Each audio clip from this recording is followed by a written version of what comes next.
grabando y compartimos pantalla. Ya somos 25, me parece que hay más gente que antes. Share. Bien.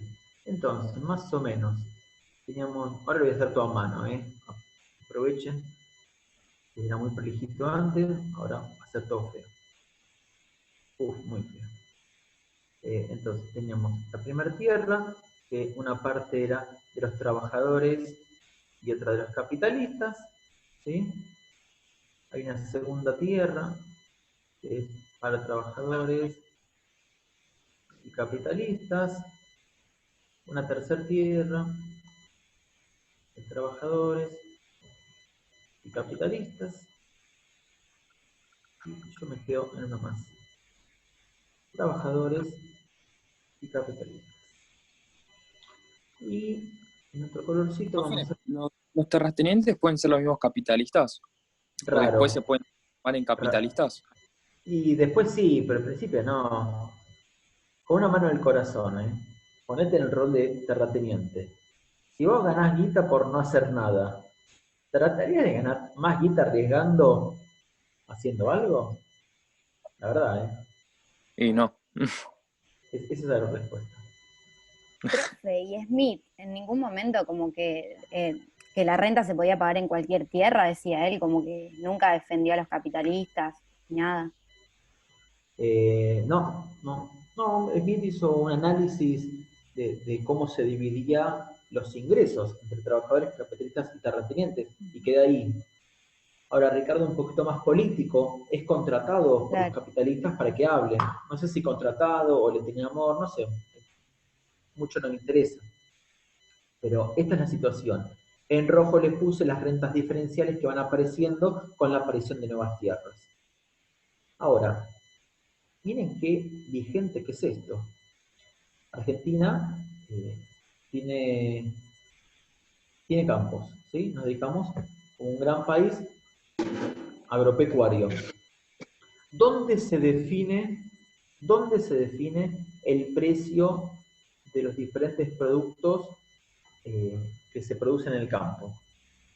Llámese maíz, trigo, soja, etcétera, etcétera. ¿Dónde se define el precio? ¿Dónde se les ocurre? Mercado ¿En cuál? de granos o ¿De de lo dónde? específico que se venda. ¿De dónde? Del maíz, si es que se vende. ¿Pero en el mercado de dónde? Del específico que se El vende. consumidor final, puede ser. Pero vos decís que se juntan todos los productores y los demandantes y dicen, che, esto tiene que valer tanto. Puede El ser mismo producto que se vende en el exterior, ¿puede ser? ¿El mismo producto? Que se vende en el exterior. ¿Y quién define el precio? Puede ser la calidad de la tierra, o sea, No, no es la calidad de la el tierra. trabajo que se... Yo estoy preguntando dónde se define el precio del trigo, del maíz, de las hojas. ¿Dónde? ¿Se entiende la pregunta? ¿Dónde o quién lo define? Como vos quieras. Puede ser el trabajo que se le da a ese trigo, o sea, el trabajo que lleva a hacer eso, ¿o ¿Y no? dónde se define eso? ¿Quién dice el trigo vale 100, 1000 o 10.000? Y capitalista. Vos decís, ¿qué capitalista? Yo ponle que me pongo a producir trigo, digo, a partir de ahora, como yo soy capitalista, el trigo vale $1.000.000. ¿Cómo lo ves? No, también es lo que esté dispuesto a dar el consumidor, ¿o no? ¿Y dónde se define eso? Por la demanda, ¿no? ¿En dónde? En el En el mercado. mercado. ¿En cuál? En el mercado final, donde se intercambian los bienes. O sea, en el Bueno, igual. supermercado donde yo voy al supermercado y compro una bolsa de trigo. Entonces Se puede No. el chino me dice, esta bolsita de maíz pisingallo vale 100 pesos. Desubicado, te pago 30. El chino dice, no, hasta 80 me bajo. 75. A ver, para que le pregunto a mi proveedor. Mira, proveedor, acá Hernán me está ofreciendo 75. No. 80. No, me dice mi proveedor 80. ¿Cómo se define el precio? ¿Se puede relacionar con lo que te cobran el grano? ¿Y cómo se define cuánto vale el grano? Qué quilombo, ¿no? Qué linda pregunta. ¿Cuánto ¿Cuánto te valor cobran la agregado? tierra? ¿Cuánto te cobra en la tierra? Ajá. ¿En dónde? ¿Cuánto? Si la- O sea, es como la una tierra... cadena. Sí, claro, sin duda que es como una cadena. Ahora, ¿quién define el precio? ¿El terrateniente? ¿Cuál de todos? El último. El último. El último soy yo, que puse en mi maceta una semillita de trigo. O sea, yo defino el precio del trigo, Hernán, desde la casa. ¿No se va definiendo comparando un poco con lo de todos, como vos decías? O sea, cuando aparece alguien que pone un precio mayor porque le costó más, el que tenía un precio menor lo sube también a eso, como que va variando según lo que pase. Bueno, le voy a contar la verdad de la O los milanesa. oponentes. ¿Les interesa el tema? O sea, con esta pregunta que es tan difícil de responder, ¿no les llama la atención? Y sí, ahora sí. Sí, obvio. Qué bueno. Bueno, ahí le voy a contar la verdad de la milanesa. Donde se define el precio, le voy a poner acá. Es este valor. ¿Y quién dice que es este valor? El mercado de Chicago. ¿Escuchaste bien? La bolsa de Chicago. Mercado de Chicago. De Estados Unidos, está claro, ¿no? Mercado de Chicago. Ahí está. En Chicago. ¿Está bien? Porque todos estos productos que estamos hablando, trigo, maíz, cebada, soja, cacao, tabaco, oro, plata, cobre, son commodities. Los commodities, la traducción literal, son mercancías. Pero el concepto de una mercancía significa que es comercializable en el exterior del país. Perdón. Sí, en el exterior del país, en el mundo. ¿Está claro? O sea que ellos fijan el precio y en base a eso se empieza a definir cuánto se vende en ¿Alguien? el país, ponele.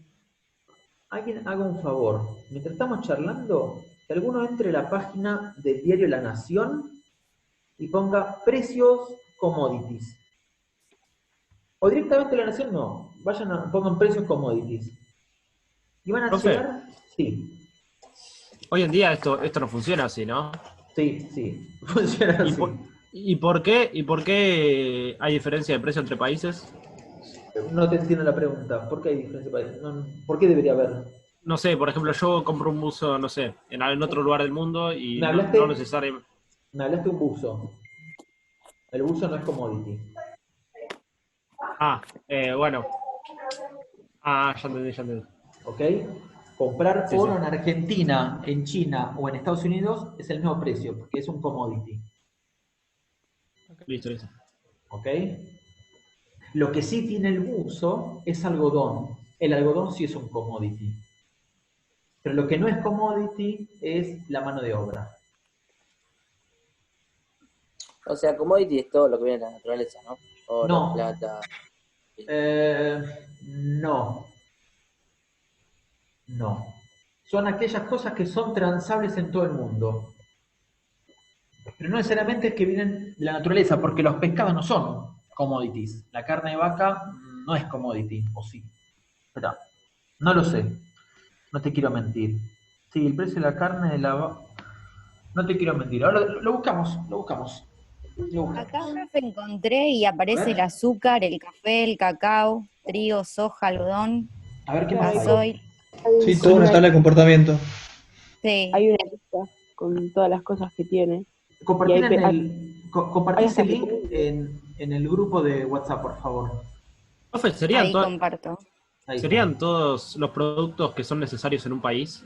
O sea, en todos los países. Sí, no lo definiría así, como aquellas cosas que son importantes en un país. Son productos que se comercializan en todos lados, que son bastante homogéneos. ¿Ok? Pero mira lo interesante. En Chicago se define el precio del trigo. ¿Estamos? ¿Pero por qué? ¿Por qué ellos definen? Porque tienen portaaviones, porque tienen armas, porque cuando no les gusta algo de un país van y lo invaden y hacen una guerra. Estoy siendo muy cruel. Profesor, pero una consulta. El petróleo es un commodity, ¿cierto? Correcto. Pero el petróleo varía según la oferta que tenga o la demanda que tenga el mercado. Correcto. No lo define. Bueno, eso aplica para todos los demás, ¿cierto? Sí, pero la pregunta es, ¿dónde se define? Se define en el mercado de, por ejemplo, petróleo me parece que no se define en Chicago. Es otro el mercado del petróleo. Lo podemos buscar. Bien, okay. Así no tenemos dudas. ¿Sí? Pero en el de Chicago se definen maíz, trigo, soja. Eso se define en Chicago. ¿Ok? El que tiene el poder define los precios. Y al que no le gusta, lamento tener que ser yo que le cuente cómo es la vida en este planeta. ¿Ok? Acá en economía estamos hablando de poder, no estamos hablando de otra cosa. La economía es poder, es capacidad. ¿Está claro? Claro. Profesor, y una consulta, ¿y esos estados independientes que fijan controles de precios, qué pasa? A ver, trata de por ejemplo, le pongo un caso, que aquí el Estado fija un control de precio para el trigo, y el trigo no puede valer más de 15 pesos, un ejemplo, y se rige bajo esa norma, esa ley, que no corresponde al mercado de Chicago. ¿Qué pasa? Los países pueden poner limitaciones al mercado interno. Es más, Hernán toma opinión al respecto y digo, los países tienen que tomar medidas al respecto, porque si no, la empresa X dice, ¿para qué voy a vender en el mercado interno si afuera me lo compran más caro? ¿Entendés? ¿Me explico esto? Profe. ¿Qué motivación tiene una empresa para vender trigo en Argentina cuando afuera la vende a precio Chicago? Entonces, como no hay incentivo, no vende. Entonces el gobierno dice, momento, no quiero desabastecimiento interno. Quiero que vendas adentro del mercado a un precio X, que te lo puedo definir, porque si no, no te dejo exportar. Porque si no, me desabasteces en el mercado interno, generando inflación, generando caos, ¿entendés? Y una pregunta, porque es que yo creo que también va, no sé, tal vez me equivoco, pero va en parte también de la demanda, porque, por ejemplo, hay frutas tropicales que en Asia se venden muy caras y aquí se pierden, porque son estrictamente exportables. En Asia no las pueden producir y por eso van desde América hasta Asia, son frutas tropicales, punto. Correcto. ¿Qué pasa con esos productos también que depende mucho de que lo puedas o no producir? Bueno, la soja. Fíjate que China no produce soja, se la compra Argentina. No todo está definido el precio en Estados Unidos. A ver, si yo quiero, me comería unos quilombos, ¿no? Pero si yo quiero, le puedo vender a Uruguay el trigo a 100 pesos el kilo. Obviamente la Organización Mundial de Comercio va a recibir denuncias porque Argentina está haciendo dumping, está vendiendo por debajo del precio de mercado. Y podríamos tener graves consecuencias, ¿entendés? Sanciones, etcétera. ¿Lo podemos dibujar? Sí, se puede dibujar. Le digo a Uruguay, te la dejo al precio de mercado, pero a cambio me regalas petróleo, ¿entendés? Entonces, en los papeles queda que te lo estoy vendiendo al precio de mercado, en la realidad que te lo estoy vendiendo más barato. ¿Me seguís? Ok. Sí, sí. Profe. Sí.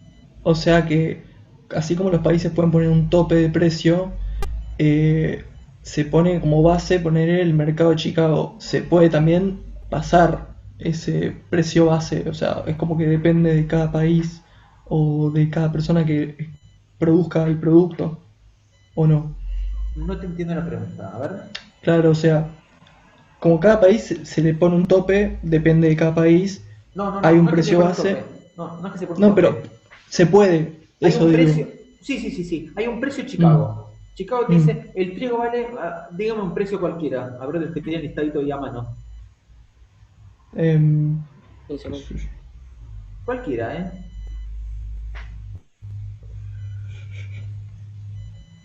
Profesor, y esto también se refiere nada más a materias primas, porque digamos Correcto. que yo voy Correcto, al materias mercado primas.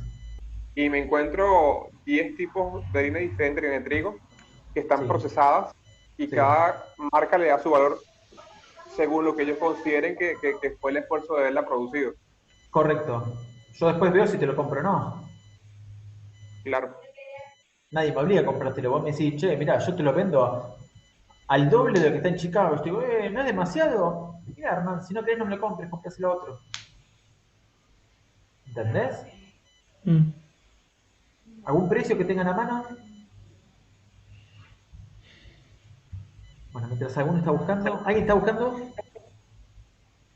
Yo tengo una tabla, pero no sé, no me aparece ningún precio, como me aparece el porcentaje. No, mucho porcentaje, pero no sé, no lee un precio, Claro. el número. Decile, Google, ¿cuánto vale el trigo? O sea, sí, directamente. Google, ¿cuánto vale el trigo? 80 puede ser. Bueno, dale, pone. Lo inventamos, si no. Trigo, $80. 80. Actualmente por Dólares el trigo le pagan al productor 12 la tonelada. ¿Ok? Eso es lo que vale el trigo. $80 la tonelada. No importa si vale más o menos, ahora no me importa. Ponle que este es el valor real. ¿Ok? Argentina tiene de las mejores tierras del planeta. ¿Está claro? O sea, en Argentina vos tirás un plumero en la pampa y cuando cayó el plumero se te hace un árbol de pájaros, ¿ok? Ese plumero tira raíces, nacen las ramas de ese plumero y cada pluma se hace un pájaro, ¿ok? Es un chiste, por favor, no piensen que los pájaros salen de los árboles, por favor. Lo que digo es, algunos están tomando nota, el pájaro sale del árbol, no. Lo que quiere decir es que tenemos muy buena tierra en Argentina.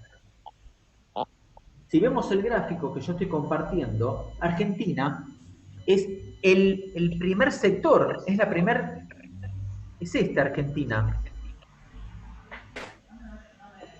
Argentina. Esta es Argentina, ¿lo ven?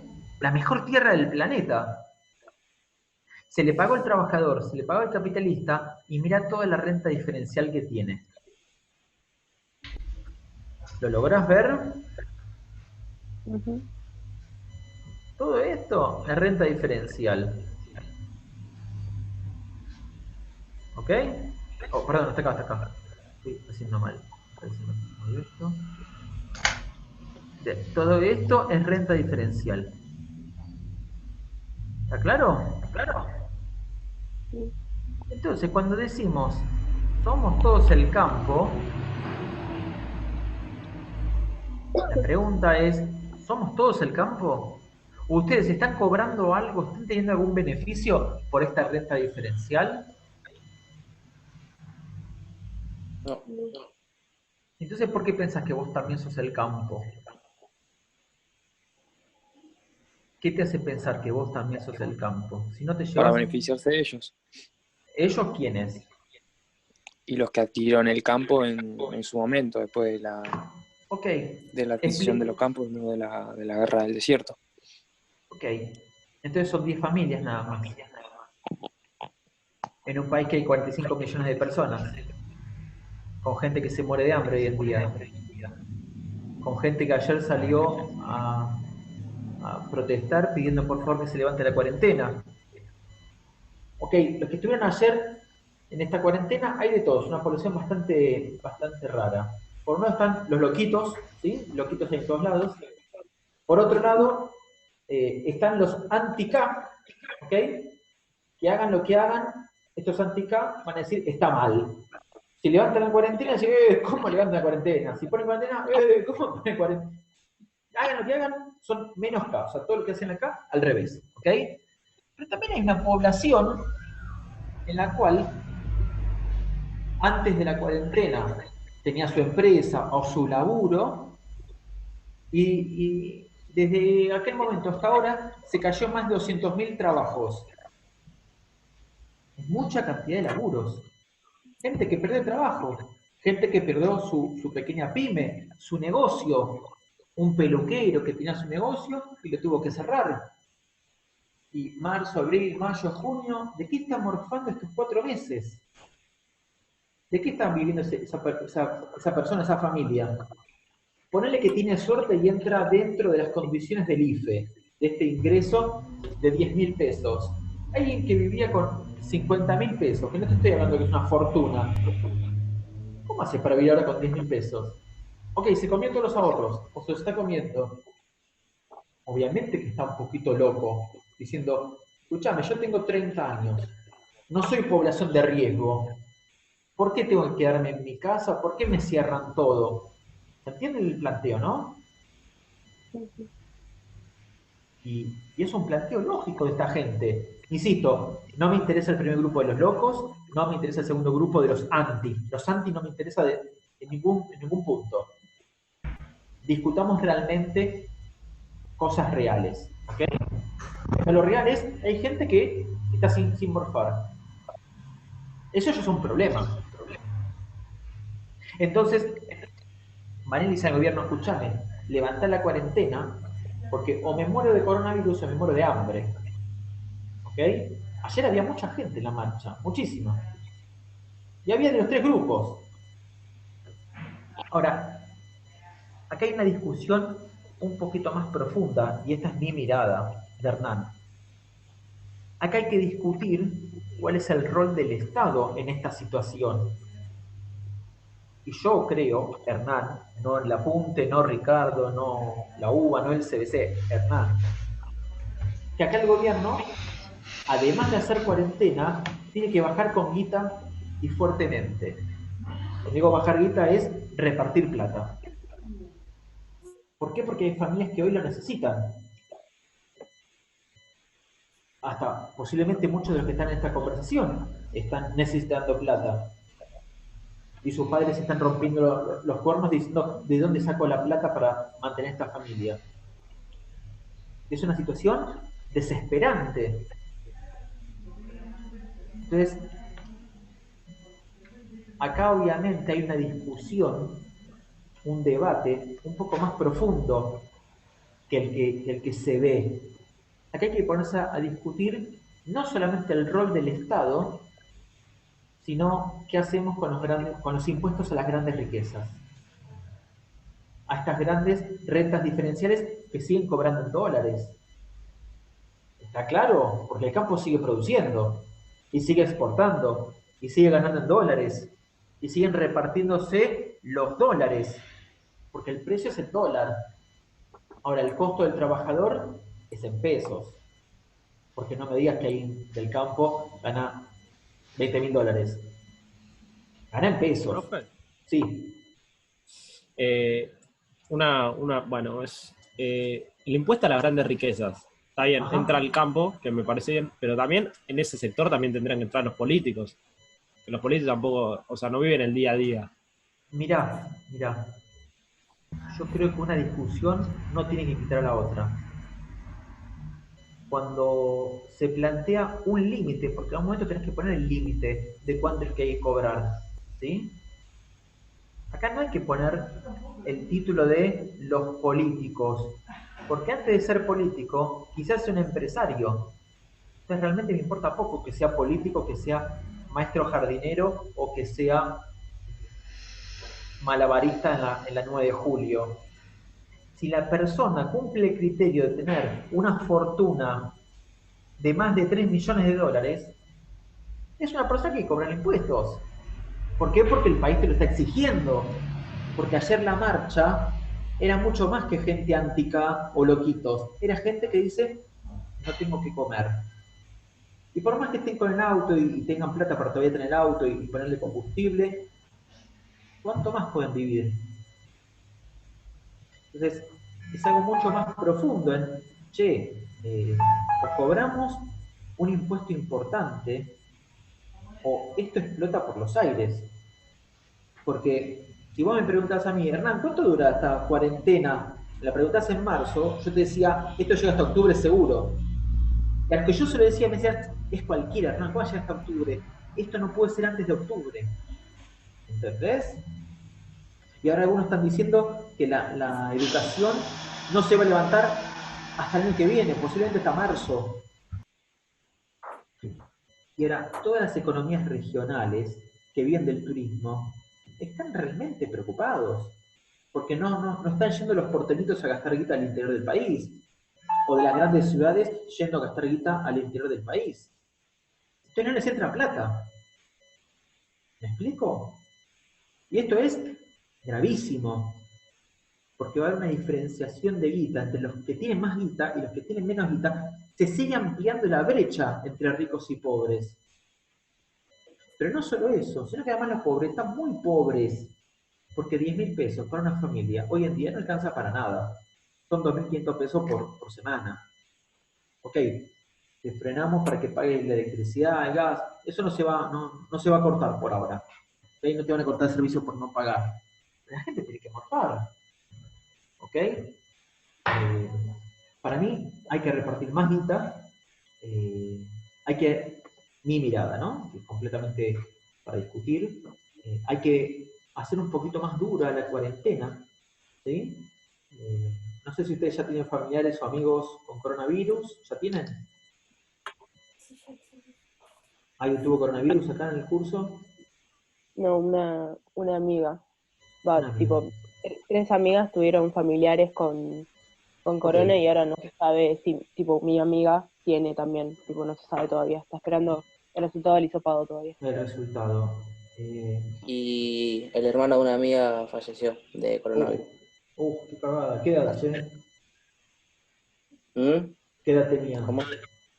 27, porque ya venía con un problema de diabetes y bueno, se juntó todo. Bueno, yo me enteré hace unos días, mi hermano se agarró coronavirus, es personal de salud, ¿ok? Y si bien es muy cuidadoso, muy responsable, hizo lo que decía el gobierno, se puso mascarilla frente a un paciente, 1,5 metros de distancia, y sin embargo se contagió. ¿Okay? Por suerte, la enfermedad está cada vez más débil y ellos están muy bien. Se contagió mi hermano con su esposa y sus hijos, ¿no? Ok, son todos menos de 50 años, pero no deja de riesgo.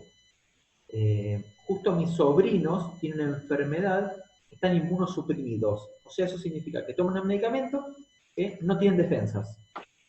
¿Se entiende esto? Es como si fuera una persona con VIH, no tiene defensas. Obviamente que yo estoy sudando en la gota gorda, rezando porque a mis sobrinos que tienen menos de 13 años, 14 años, no les pasa absolutamente nada. A mi hermano le pasa lo mismo. Está inmunosuprimida. Es claro, tipo, está haciendo un tratamiento justo Claro. ahora que le bajaron todas las defensas y es paciente total de riesgo y no me puedo mover de casa. Totalmente. Estamos hablando de una enfermedad heavy, pero muy heavy. Para mí habría que todavía tomar medidas un poquito más fuertes que las que toma el gobierno, por poco tiempo, como, 15 días, no sale nadie de la casa, pero nadie, solamente médicos, policía y ya está, nadie más. Es que la idea era esta ahora, la fase 1, pero la verdad que no se está respetando nada, es lo mismo que hace Yo no veo 2 policías semanas. controlando. No hay veo nada, no hay policías. nada. Porque cada uno Nada. dice, bueno, soy responsable de no salir de mi casa. O sea, es algo absurdo. Más en este país que cada uno hace lo que se le canta la gana.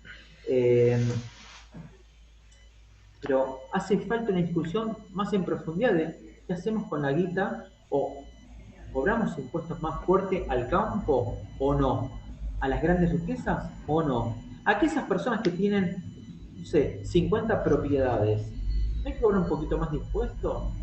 Aquella persona que tiene 30.000 millones de dólares, quizás no están dimensionando el número, 30.000 millones de dólares, ¿sí?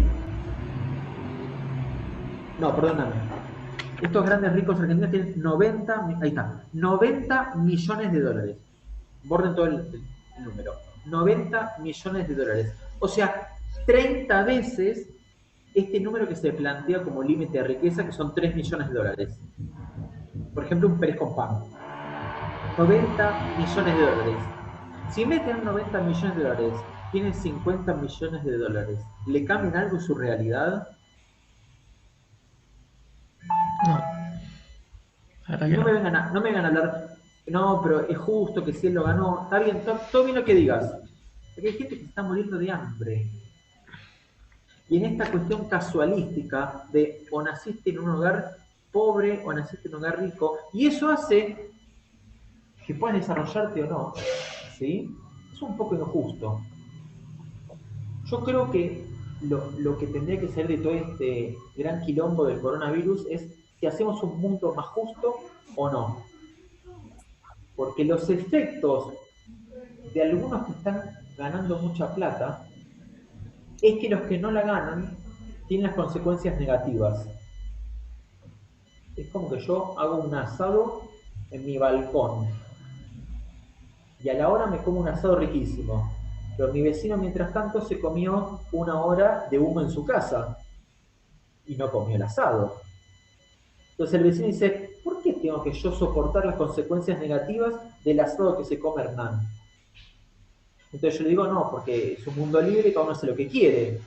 Y él me dice, sí, pero por ese humo que vos me metiste en mi casa, ahora tengo que pintar las paredes de mi casa. Es más, no pude trabajar porque estuve ventilando porque había mucho humo. Bueno, este caso pequeñito se da a gran escala. ¿Por qué alguien que no tiene absolutamente nada que ver tiene que ver las consecuencias o recibe las consecuencias negativas de esta gente que está haciendo mucha plata? ¿Sí? Porque si yo me dedico al mundo del petróleo, genero problemas por otros lugares. Que vos, que no tenés nada que ver, te lo tenés que aguantar. Los chicos que viven en Entre Ríos, que son fumigados con pesticidas, que les agarra cáncer, son pibes pobres, pero como viven en una zona Entre Ríos, donde les pasa una avioneta por arriba de la cabeza y les tira insecticida, los pibes dicen, ¿yo qué culpa tengo? Lo único que veo es que me agarro cáncer y me muero. No sé si me explico. Sí, obvio. Y acá más o menos lo mismo. Quien trajo el virus a la Argentina no fueron los pobres o los viejos, y sin embargo los damnificados ahora son los pobres y los viejos. ¿Me explico? Es un tema que va a haber que debatirlo, hay que charlarlo, hay que discutirlo, porque o salimos todos juntos o no salimos. Esa es la realidad. Y acá Ricardo lo plantea claramente con el tema de la renta diferencial. Podría darles otro ejemplo más de la renta diferencial. Por ejemplo, ¿cuánto vale un local? Bueno, hoy no, pero ponele antes de la epidemia. ¿Cuánto valía un local para alquilar en la calle, no sé, en un barrio perdido, en Villa Pueyrredón, una calle media perdida de por ahí? Ponele, no sé, te tiro cualquiera, José Cubas y Cuenca. ¿Ok? Que no pasa nada por ahí. ¿Cuánto vale un local ahí para alquilar de ropa? Tiene que vale 10.000 pesos. ¿Sí? ¿Por qué? Porque pasa poca gente. ¿Cuánto vale un local del mismo tamaño adentro del shopping del Abasto?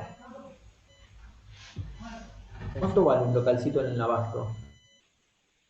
El triple por lo menos. ¿Cuánto? 3 o 4 veces más. Triple por lo menos. ¿Vos decís vale solamente 30.000 pesos un localcito? Por lo menos. Por lo menos, claro. Depende de qué tan grande sea el localcito. Pero más de... El mismo tamaño que vale 10.000 pesos. Ponle que sea 10 por 10. Pequeñito. ¿Cuánto vale?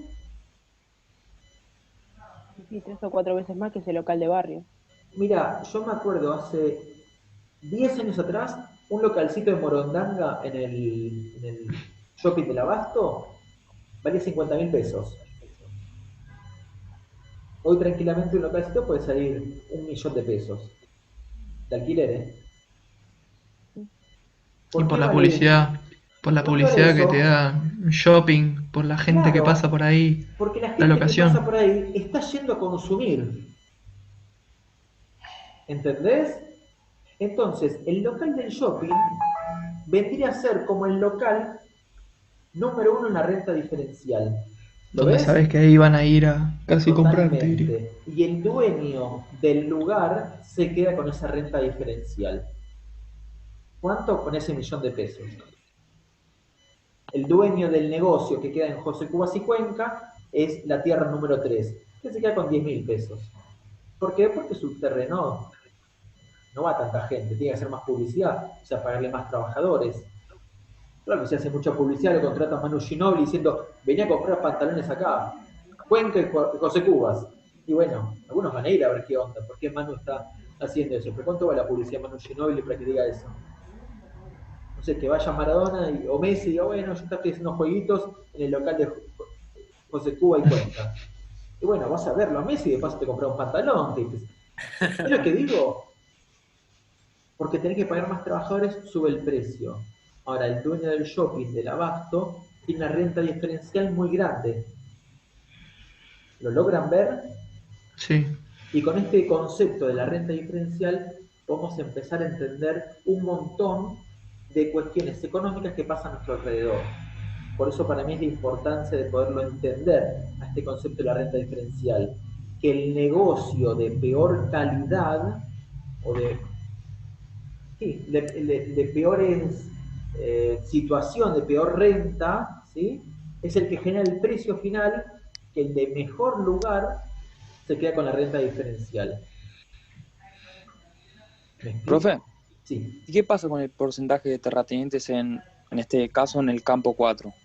Porque no creo que diga, no, el primer campo cobra el triple y yo no cobro nada, por ejemplo. Podemos hacer la excepción para que esta respuesta quede respondida y te hago lo siguiente. ¿Estás viendo el gráfico? Sí, sí. Bueno, te lo modifico un poquitito la teoría de Ricardo. No creo que Ricardo se enoje. Entonces te digo, una partecita muy pequeñita le queda al terrateniente. ¿Está bien? Entonces el terrateniente siempre cobra este pedacito acá. Además puede cobrar la renta diferencial. ¿Lo ves? Sí. Esa sería mi respuesta. Un poquitito cobra, muy poquito, no importa cuánto. O sea, que le come un porcentaje al capitalista. Ponele que un pedacito. Esto es algo que hay que pagarle al terrateniente. Mínimo, no sé, un poquitito. ¿Está bien? Queda menos un minuto. Queda menos un minuto. Bueno, el tema me parece que ya está explicado. Dejo abierto el WhatsApp por si tienen preguntas y las voy respondiendo. Profe, una pregunta rápida, profe. Dale. ¿Viste que vos antes marcaste la renta diferencial en el primer caso? Sí. ¿Por qué no marcaste todo? ¿Por qué lo de arriba no va? El pedacito de arriba no va.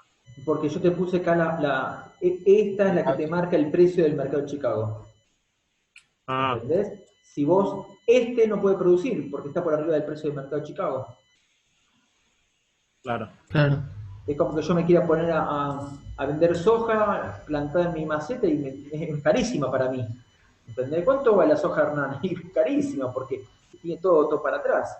Yo no tengo escala, no tengo maquinaria, tengo que hacer todo a mano, ¿entendés? O sea, este tipo queda expulsado del mercado. ¿Estamos todavía ahí? Es como que Argentina queda expulsado del mercado